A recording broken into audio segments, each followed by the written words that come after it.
Hello, good morning, good afternoon, good evening, good day to whatever time zone you're from. I'm Diamond Dust, And and this is I'm my Emmerron. co-host. Hello. And today we are with Tomas, Free League Publishing. And first off, I want to thank you for being here, but also congratulations on your fourth Ennie in 5 years. That's crazy. Like I saw it on the newsletter, Right. but Yeah. Thank you. yeah. That is a little crazy, but fun. Yeah. So I think just to kick things off, because this is the one question from reading the preface of the Blade Runner core rulebook that's just kind of always caught my attention. You talked about experiencing Blade Runner on a VHS tape that your uncle brought home, and I gotta ask, what scene from that film stuck with you the most, and how did it impact your direction on the development of the line? It's a good question. I think, I mean, there are so many scenes in that film that stuck with me, but I think one, for a couple of reasons, maybe stood out a little bit extra. And that's, of course, when, spoiler, but I guess we're beyond that now. When Roy Batty confronts Eldon Tyrell, and that is just that confronting the god figure, father figure thing is just a very resonant thing, no matter if you're into sci-fi or not. I think so, definitely. And also particularly that scene stood out a little bit extra, I think, just because actually this is was recorded by my uncle, I think, from British television, and Mhm. they had bleeped out the bad words. So he said, they just bleeped out when what Roy actually says to Eldon Tyrell. So I never learned that until years later. So that was always like a big mystery, because it was just silent Oh, throughout that, because they just took out the sound, since that it was from television, so they probably couldn't use the language. So that was also just for that, the mystery of that. And at that time, there was not like I could find another copy somewhere.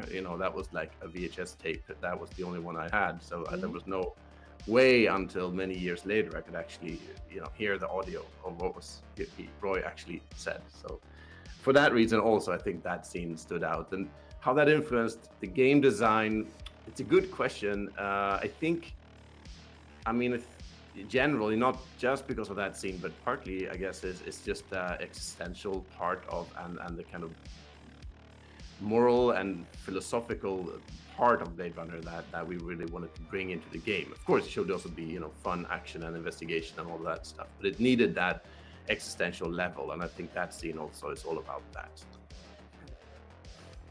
All So, right. That yeah, like that has been the big question that has been buzzing in my brain for months, and thank you so much for uh, there. And also, one of the other things that I just kind of was looking at, like when we were looking at all the media here, um, when reading through Case File 2, Fiery Angels, I did notice that Ray McCoy is, of course, featured. Spoiler: Ray McCoy is in Fiery Angels, who is the protagonist for the Blade Runner video game. So I'm Hmm. curious to how much of like Blade Runner's media was taken into consideration when you were creating Los Angeles 2037 and the world that we experience in the game. Yeah, I mean, of course, the films are the major source of inspiration, but there is a lot of other cool stuff out there, old and new, and we did try to bring all of that into consideration. We didn't, reference or use all of it, but definitely Mhm. considered it. And some parts, like you mentioned, Ray McCoy, I don't think he's like in the first scene of the adventure, so it's not much of a spoiler. Yeah, so and that's just a bit of fun, and I think the character, we needed like an old grizzled Blade Runner, and it just was like a fun nod to the video game to actually use him. And a lot of that work, to be honest, is also. I mean, I did like the scenario design for that one, and also the rules design. But when it comes to this diving deep into the setting, I had great help from Joe LaFavi, who did the setting writing for the core book, and also consulted on Fiery Angels. So he's a great resource, and like true expert of the lore.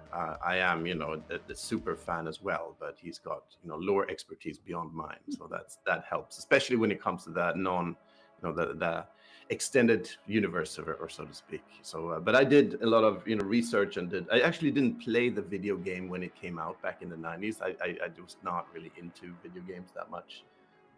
Still preferred pen and paper RPGs back then as well, I guess. So I only played it actually when we started working on the new RPG. So then I found like an old, could still play it, that 1997 version on some kind of platform that worked on a modern PC, and played it and really enjoyed it. So that was actually a little bonus to get a chance to play that game back and forth, just to get a sense of it and see, are there things in here that we could kind of play around with or use in some way. And of course, Ray McCoy is one of them. There's a couple of more things, actually, some locations, some other characters I think that we brought in as well, here and there.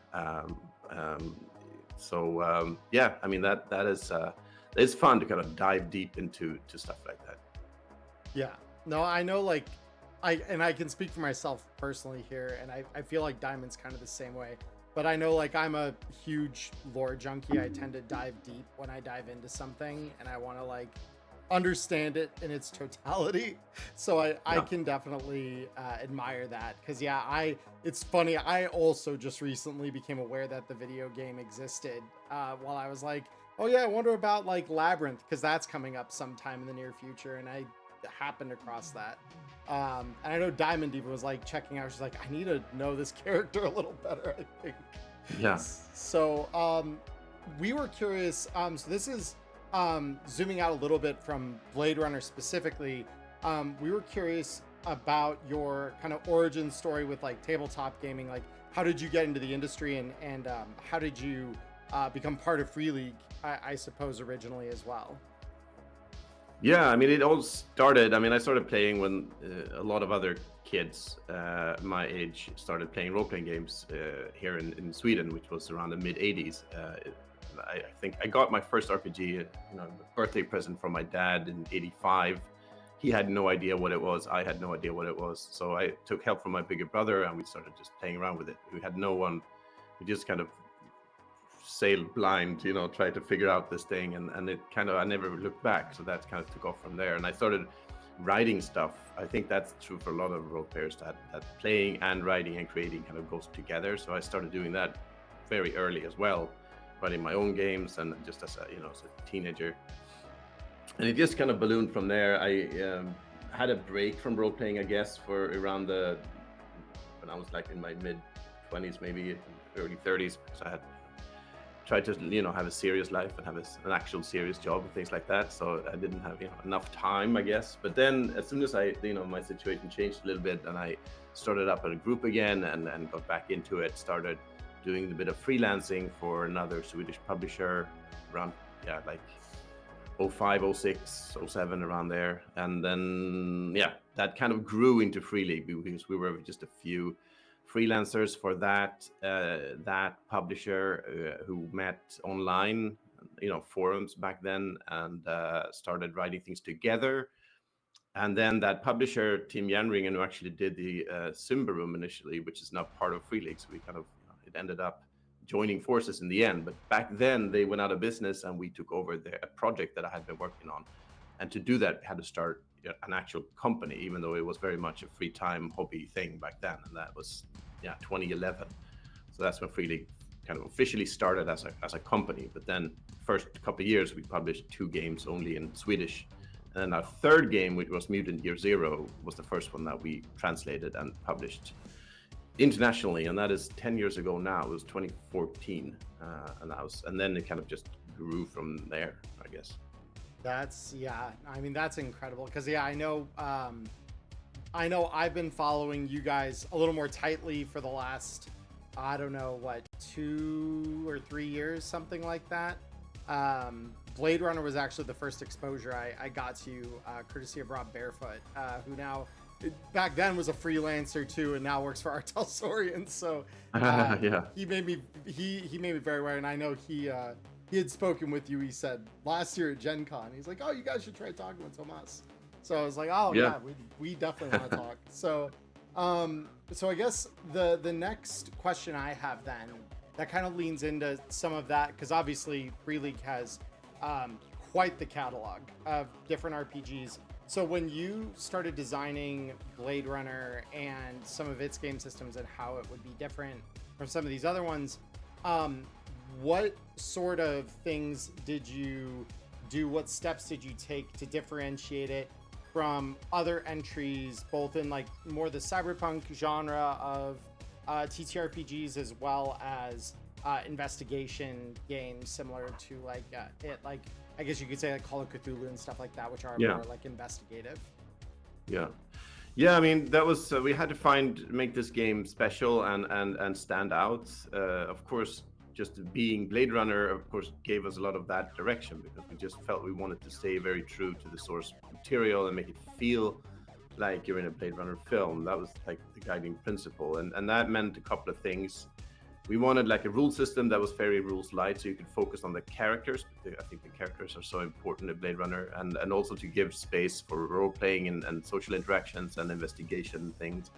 So that's why we scaled down the game system to a fairly light version that actually uses fewer dice than normally in our games. So that's also so we don't clutter up the table too much. Since we had a lot of handouts and things, we wanted to have that on there, so we needed to give space on the table for that instead of lots of dice. So that was one thing. And yeah, I mean, investigation-wise, one thing that we did is that it is an investigation-style game. That's kind of the core gameplay is finding clues, talking to people, going to different locations, trying to figure out what's going on. But it needed to be more than that because the solution in Blade Runner is never just solving the case. It's like, what do you do when you know the truth? And that needed to be the thing. So yes, there are investigations, but really what we wanted to do is that even if you don't perhaps succeed that well in your investigation, it will still be a good story. And even if you are successful in your investigation, it won't mean, oh, I solved the case, now I cash out my experience points. And instead you'll end up in a very hard moral choice or some kind of dilemma, and it won't just be tied up nicely if you solve the case. It's just going to give you a new problem to solve. So that's also what was very important, that it was never supposed to be like the easy way out. Just doing your job and being a good Blade Runner should never be the solution. Yeah. Now I know that I know both Diamond and I believe when we've run the game have had players at our table who are saying, man, I know what the right thing to do for my job is as a Blade Runner in this situation, but man, I don't want to do it. And I'm so I think you guys from those couple anecdotes we would have, I think you captured that very well. Great. Yeah, that's good. Great to hear. I suppose also when it came to the design of Blade Runner as well, why did you choose year zero? Just wondering, like, why did you guys think that engine was the right engine for this game? It's become, in a sense, our house system, and there's always a benefit of keeping some kind of rules core across since we have quite a few titles now, it helps players to know that, okay, so another freely game will probably work at least not completely differently. That kind of lowers the barrier to try another game, which is always nice. So that was kind of the starting point, is that we don't use it for all the games though. So there are games that don't have it, Simbaroom, Dragonbane, and so on. So there are a few that don't use it for a variety of reasons. But instead of trying to invent a completely new game system for each game, instead we usually start with some version of the Year Zero engine and then tweak it and add to it and change it to make it fit the game in question. And that's fairly easy to do with the Year Zero engine because it's rules light and it's not super crunchy, even though you can turn up the crunch dial if you want. That's for Blade Runner, we went the other way and turned it down to focus on other things. But it just made sense, and it's also a system that we have tried and tested now over a decade. So it's a fairly robust, we think. And in the scaled down version that we use for Blade Runner, it also doesn't get in the way of the storytelling, which was really key. Also, generally, Year Zero engine games are fairly lethal. You're not superheroes in most of our games, and we felt that actually fit pretty well.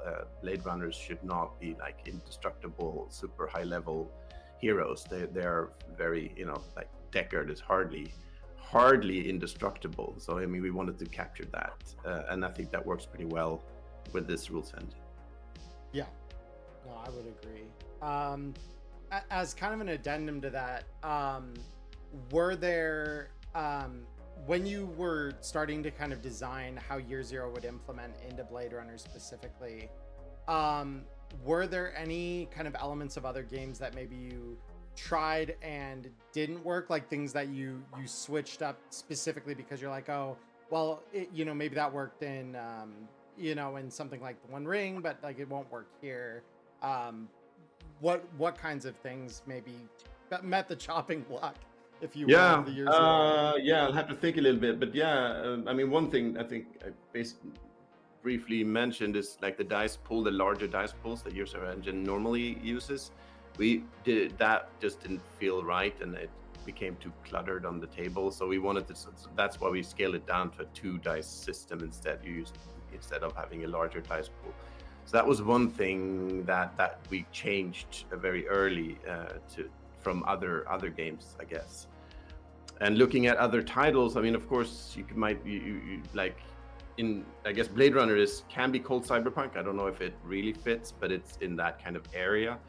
I mean, I loved and still love, I mean, the Cyberpunk RPG. I played, that was one of the original version, first edition, I played a lot, and also second edition. And then, so that was definitely an inspiration, but we felt we also needed, Blade Runner is not quite that. Cyberpunk is something a bit different. Of course, there are similarities, obviously, so you can definitely find inspiration, but we wanted to have this kind of more of a noir existential feel, so that has we wanted to make this game different from just pure cyberpunk, which is cool and fun, but something we wanted to make this game a little bit different and stand out. So Sure. Yeah. No, and when I said cyberpunk before, little C, not big C, I was, they definitely share. I think a lot of people at least would put them in the same genre, myself included. Yeah. So yeah. No, but that is interesting.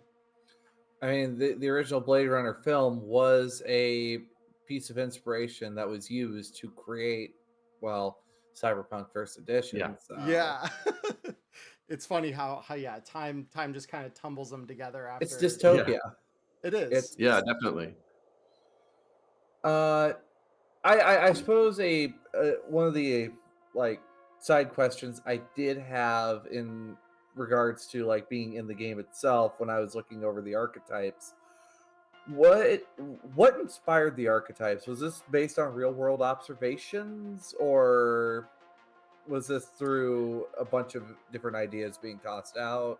Yeah, I mean, those archetypes were we wanted to, that was one of the challenges that we had, is since, I mean, in the original film, but also I guess the 2049, the protagonist, the lead Blade Runner, they're kind of similar. They're like the archetypical detective, hard-boiled trench coat wearing dude thing, and that's fine, and that it should be possible to play that if you want, but we needed to find other types of characters who could also be Blade Runners. So we needed to have, what would they be like, and then take inspiration from other characters in the films like Gaff or like Coco, the forensic examiner. So some of them came directly from that. Some of the archetypes are very much that. And then we kind of expanded it from there. So I guess that we tried to find other types of Blade Runners that could work as characters, and in the end it was Joe who kind of nailed the actual specific archetypes and wrote those descriptions. So, and then I think Martin did a great job illustrating them to kind of bring them to life as well.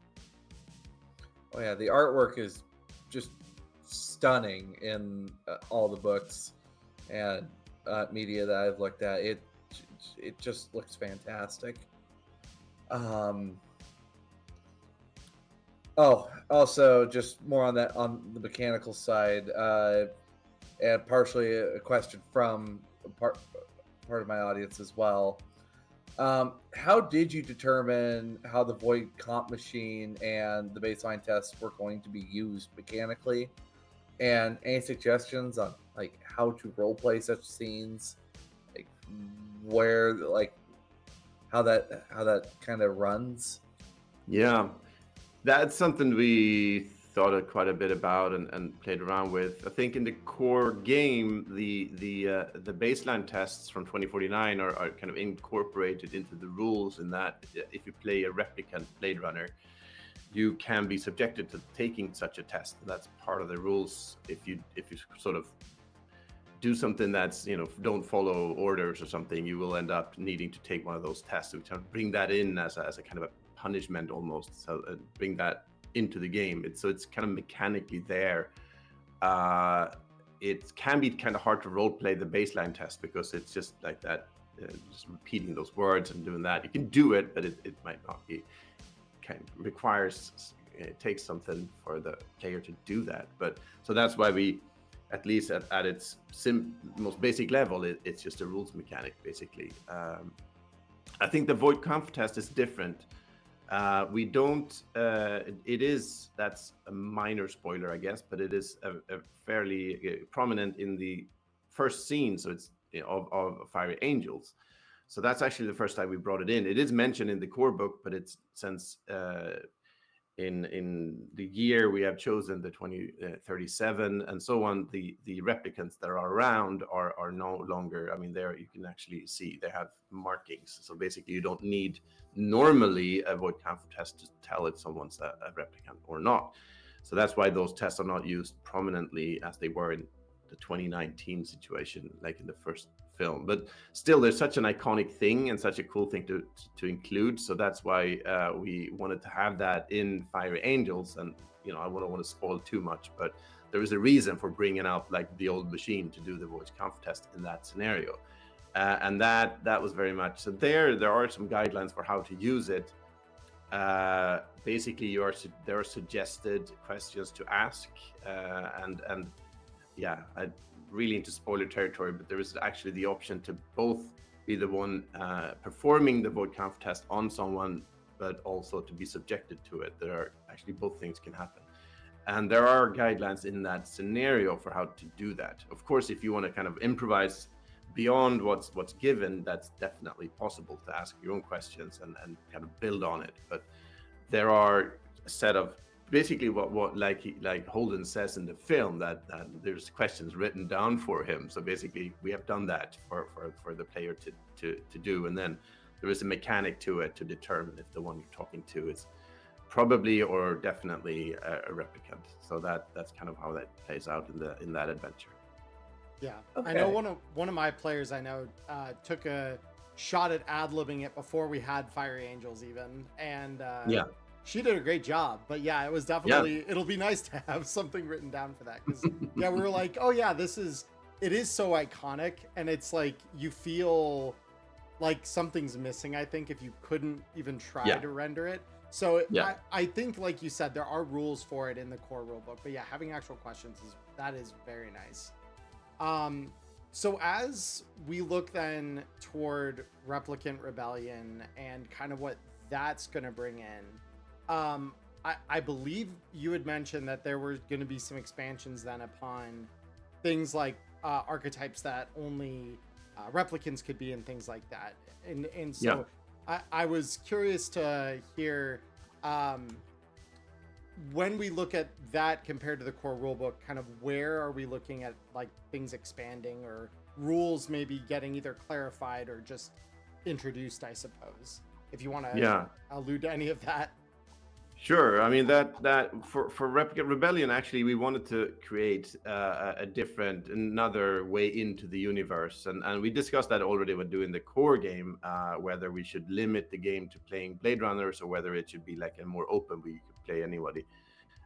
We ended up just deciding to focus the core game on Blade Runners because of that also influenced like the gameplay with the investigations, and it kind of all came together in a more focused way. But we always felt that you should also find a way to play other types of characters in this universe. And of course, playing like the Replicant and Replicant Underground felt like the obvious choice. It's just flipping the script. And that was always something we wanted to do. And so, of course, it allows you to play someone who's not a Blade Runner, which might be a lot of fun and something you'd perhaps prefer to do. You play like the rebellion instead of the law enforcement, which might be a lot of fun. Also, it opens up the game to another type of gameplay, since it might not specifically be investigations, but rather sabotage missions, different kinds of operations, and a bit more shorter, a bit more intense, and a little bit more cyberpunk, I guess, if you want to kind of go into more like the, stick it to the man, do stuff, sabotage things, go crazy. I mean, that opens up to that kind of more of a punk style gameplay as well when you play the rebels instead of. So that we felt was something we wanted to add to the game as an option, and of course that comes with new archetypes as well that are different. Some of them are kind of mirror images from what's in the core game, but they are all new archetypes in the game, in the Rebellion sourcebook, and also new rules. For example, there is a heat mechanic when the Blade Runners or other or law enforcement are hot on your tail and close in on you, the heat goes up, and that has some specific rules effects. And then when you're laying low, you can bring the heat down. You're always on your guard, always looking over your shoulder if someone's coming to knock on your door or not. And so that's a mechanic that is part of Replicant Rebellion that we're adding to the core game rules, and a couple of other things like that. But yeah, so it definitely will change gameplay, but it will still very much be a Blade Runner experience.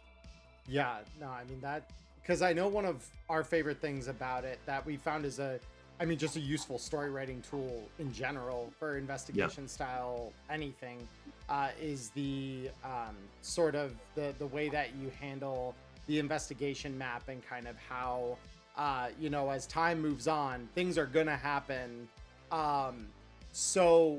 When you're running these more replicant focused missions, is that still kind of an element of it with the script kind of flipped, or does this heat mechanic kind of supersede that? Because it sounds like they aren't at odds, I suppose, but it is an interesting. Yeah, no, it's a good question. Definitely, I think the countdown events, there will be something similar in the Replicant Rebellion operations, though they are generally a bit shorter and more condensed than the case files. So the idea is you can play them. It's easier to play like a one-shot thing. So maybe the countdown events will not be as many, but there will probably be some kind of progression to keep the action going in that one as well. But yeah, so there will be tweaks to that formula, but there will be like two separate ways of playing the game, and we'll continue to support both of them. I'm side by side now with Replicant Rebellion. I'm also working on third case file also for like the core game, so that we're definitely not dropping that style. That's still the core gameplay.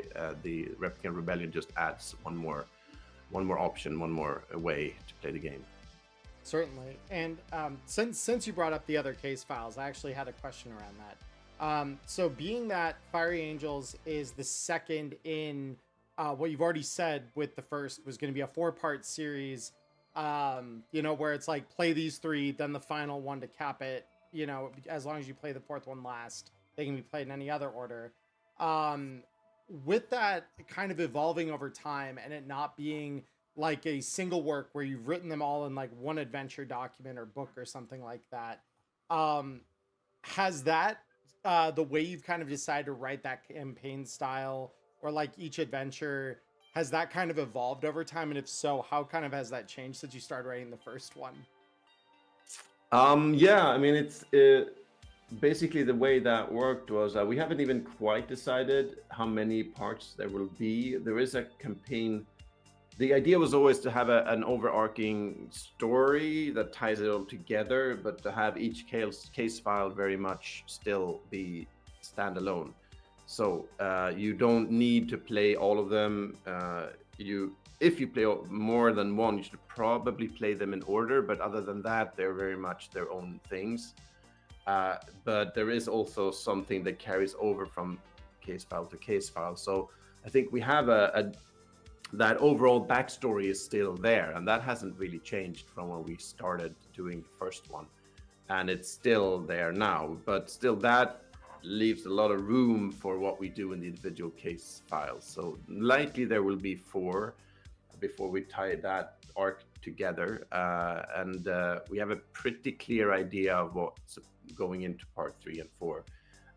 And it hasn't really changed that much since we started, but it's been fleshed out, and it's becoming, as you move through it, there's lots of parts falling into place.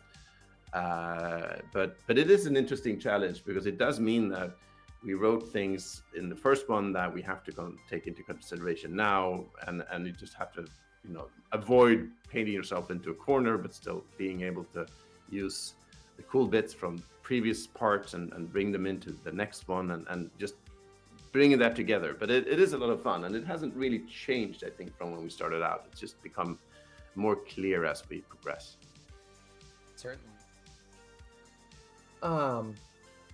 One of the other things that I see that's a little bit different with Blade Runner compared to some of the other games I've played, where you are gaining a pool of points, or like experience points, or like in the case of Cyberpunk Red, which is what Emmerron and I have mainly played, is improvement points. We have promotion humanity points, and this system was something very different from what I've seen in many other games. How did the development of that come around? Yeah, good question. And that is also something that very much ties into what to make this game different and make it Blade Runner, that we discussed before. This is very much a part of that, since again, we felt that you couldn't just be awarded or rewarded for doing your job and getting XP, and that would be that.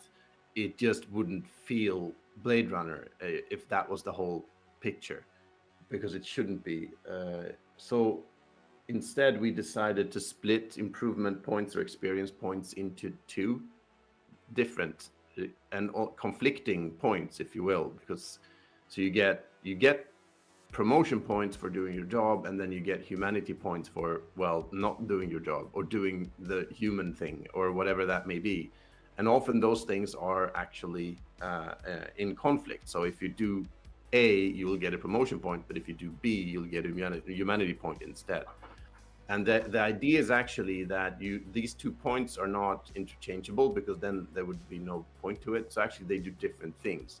So you can learn certain things through promotion points. You can get more gear, you can learn specialties, but they're more, the use of those is more strict. You can't really do anything you want. There are fewer options for what you can use promotion points to, because you use them for gear and things like that, but you're more free in how you use the humanity points. And that was kind of so the idea is that you'll actually, to progress and develop your character, you will need both. You will need promotion points for some things, but you'll need humanity points for some other things. And that was to reinforce the idea that you still need to be a Blade Runner. You can't go completely rogue. You can, but then you're actually playing Replicant Rebellion. So that's actually one of the options in Replicant Rebellion, is that if you have a Blade Runner character who leaves the Blade Runner unit and becomes part of the Rebellion, you can actually continue that character being part of the Rebellion. So that's kind of a nice way to actually keep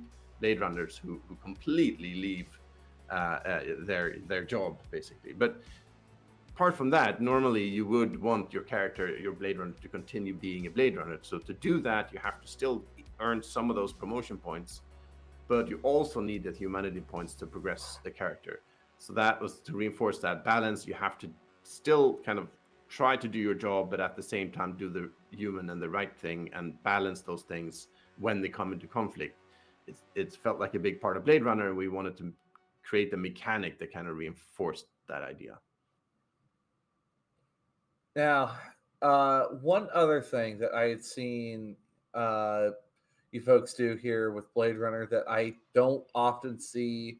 Actually, this is probably the first time I've seen this come up in a tabletop game. Was discussing difficult topics such as child death in case 1. I'm not going to go, chat. I'm not going to go into details of what that scene is, but how did your team approach the discussion when you guys were getting ready to approach that topic? Yeah, I mean that is a difficult discussion to have, and a necessary one. I mean, again, it's hard to discuss it in detail without going into very much spoiler territory, but we Do- felt when writing that case file that there needed to be an event of that kind. Of course, you can always discuss whether it was necessary or not. At the time, we felt it had a role in the backstory of a character that kind of needed to be there uh, to explain certain motivations. But it is a difficult topic, obviously. So what we try to do is a couple of things. Of course, one is to just be clear upfront about it and have basically a content warning. So if that's something you absolutely don't want to approach in any way in your game, you know that going into it.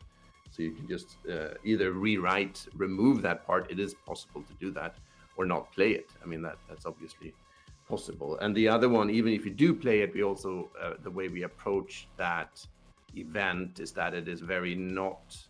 It's like more of an off-camera thing. Mhm. It's not something you come very close to. It's more of an off-screen event. And that was also a very conscious choice. We don't need to go deep into. You don't need to go into the details of it. It's just something that happens. You can basically in the scene. You can basically hear it, or you get a sense of it. But it's not described in any kind of graphic detail or anything like that. So that's kind of the way we approached it. Because like at all tables that I've had that at, because usually that's like a hard no at my table, but like this is the one exception because of how well it was handled. Again, I do applaud you folks over there for like approaching it quite nicely. All players at my table have found that like a very impactful moment when going into these cases. Mm-hmm. Let's see what else do we have next. Um, so the next thing that I have was zooming out a little bit from Blade Runner, but before I get to that, I was curious about something.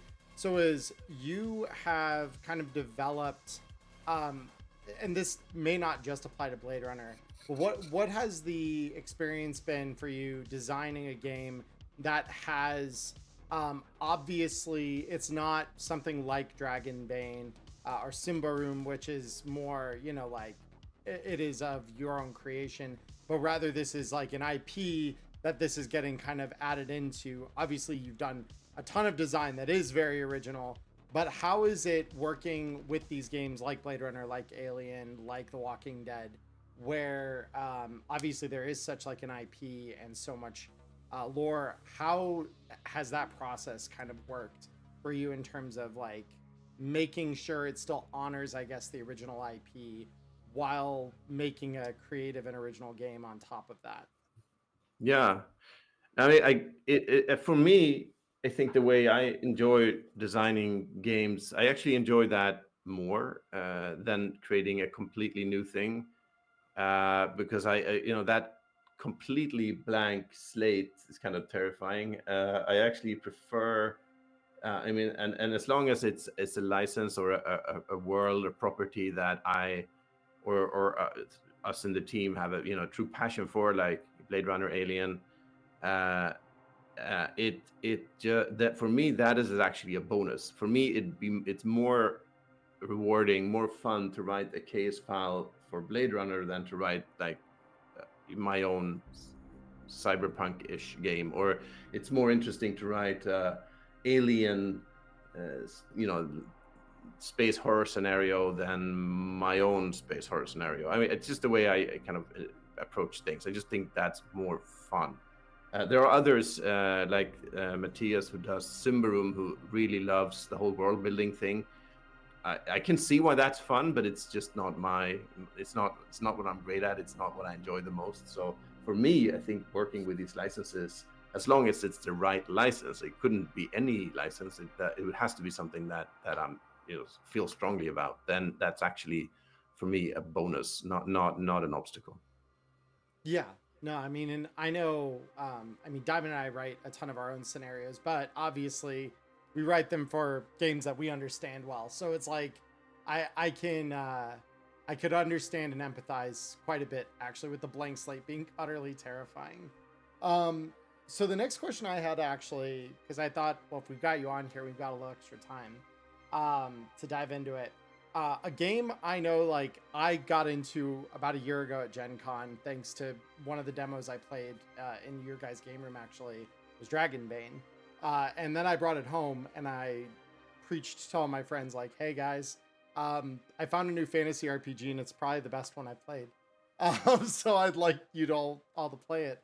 So I'm kind of curious because I know Dragonbane, obviously, this is the first time it's been brought to English, but that it has existed historically as a game in Swedish for quite a while. So I kind of had a question about that from when designing its newest edition, that is that international edition now. How much of what it was initially was kind of preserved in that, and then how much of that kind of got redeveloped or reinterpreted in like more modern game design, game theory, and then an add-on to that would be how has the process of that bringing that game to a wider global audience affected your experience designing your other games like Blade Runner? Yeah, no, that was an interesting project and a fun one and a bit of an odd one, but because like you say, the this is like the D&D of Sweden. It's actually in Swedish even called Drakar och Demoner, which means dragons and demons, and that was the first edition was released in 1982, and it was not a translation of D&D, which you might think. It was actually a translation of a game by Chaosium called Fantasy World, I think, that existed briefly. Basically a very simple, generic fantasy RPG, because there were no RPGs in Swedish back then.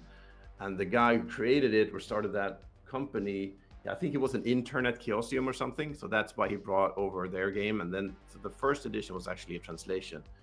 And that had the kind of Chaosium basic role-playing type mechanics, where it's a percentile system, roll under system, skill based, and that has kind of stayed. But the game has taken so many different iterations and versions. I think our edition is like number 11 or something, and they're all very, very different. They're much more kind of it's changed a lot more than I think even D&D has. D&D has been much more consistent, I think, throughout all of its years. So when we approached our version, that we initially only thought we'd do in Swedish, because this game has a lot of legacy here, but nothing outside of, well, Scandinavia. But then we started working on it, and there was some interest, and we felt, well, maybe just try and see and make a version in English and see if anyone's interested. And it kind of took off, and so now we're happy we did, because it's a fun little game, and I think a couple of things we changed a lot. It is very much a new game that we brought our own game design ideas into, so it differs quite a bit from the earlier versions, which were, I guess, more similar to maybe Call of Cthulhu or something, which is, you can still see the heritage there. So that's also one of the things that is still there, is that it's still a skill-based roll under system, and which is, even though it uses a D20 and not a D100. So that's actually the reason it doesn't use the Year Zero engine, but a roll under system is actually part of the legacy from the earlier games. And that's one of the things that we kept, but it's also works differently. It's not exactly the same as before. Another thing that is, I think, part of the legacy of that game, but that we played up a little bit, is the lightheartedness, I guess. Even the very, very first edition in '82 had talking ducks in it, which, you might love them, you might hate them. It's been a long debate here in Sweden. You're talking to a Mallard enjoyer. Oh, I love Mallards. There are a lot of Mallard enjoyers. Yeah. I mean, so that I love them too. So that we kind of played that up a little bit more, to lean even more into kind of the fun and the bit silliness of that, but that was always part of the game.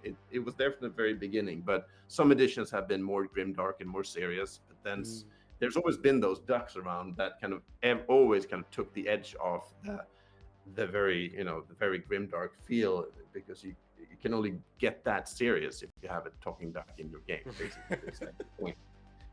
So we decided to lean into that a bit more, and because we have some other more serious or darker fantasy games like Simbarum and The One Ring and so on. So we felt Dragonbane needs to be that fun game that you bring out, did a lot of laughs at the table, and that also influenced how we did like the rules design.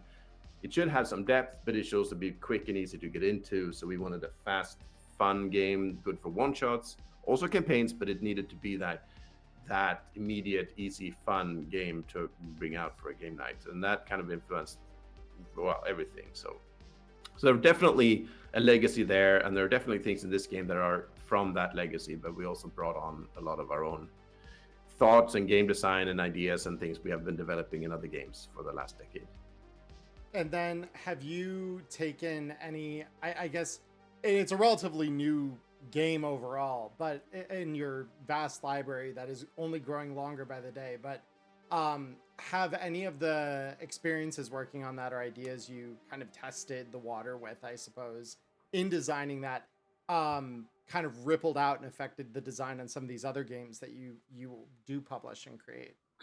I guess so. Yeah. I mean, it's hard to say exactly what, but basically what happens is every game we make, you discover something new, some new mechanics, some new way of doing things, and that all every time bleeds into the next game.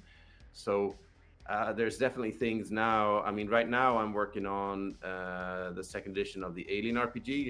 It's more of a revised edition at 1.5, I guess. It's not a completely new game, but there are definitely things there that are from Bladerunner, from Dragonbane, from other games that we have released after Alien that are like, yeah, this is a pretty cool thing. We should actually try and see if that can fit into the new Alien edition as well. So every game we do kind of informs the next. That just happens every time, and then definitely this time as well.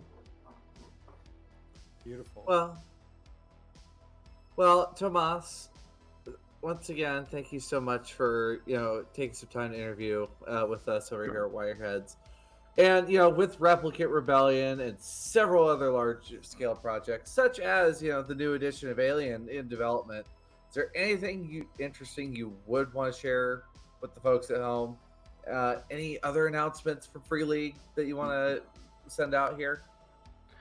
That is a good question. I think right now, I think we really have our hands full with Replicant Rebellion and Alien Second Edition. So I think that is definitely our complete focus right now. Of course, there's other stuff in the works. Mutant Year Zero we have something coming up for, so you can keep an eye out for that, maybe. But yeah, no, it's new edition of Coriolis. That was obviously already announced. That's not my game really, but it's definitely coming together nicely. So that's also a pretty cool thing coming up. But yeah, I guess that's it right now. All right, Tomas. Once again, thank you so much for coming to visit. Hopefully you'll be back here again. Hopefully we might run into you elsewhere. Yeah, and thank you. Keep going out there, keep knocking it out of the park, and hopefully many more Ennies to come. Great, thank you. Cheers. Yeah, thank you so much, Tomas. But yeah, guys, as always, thank you for watching. We'll be back on Thursday as is our new time now. And we'll see you all live there over on our Twitch channels. But until then, guys, we hope you have a wonderful morning, evening, or afternoon, wherever you are in the world. Stay healthy, stay safe. Till next time, peace, everybody. Bye-bye.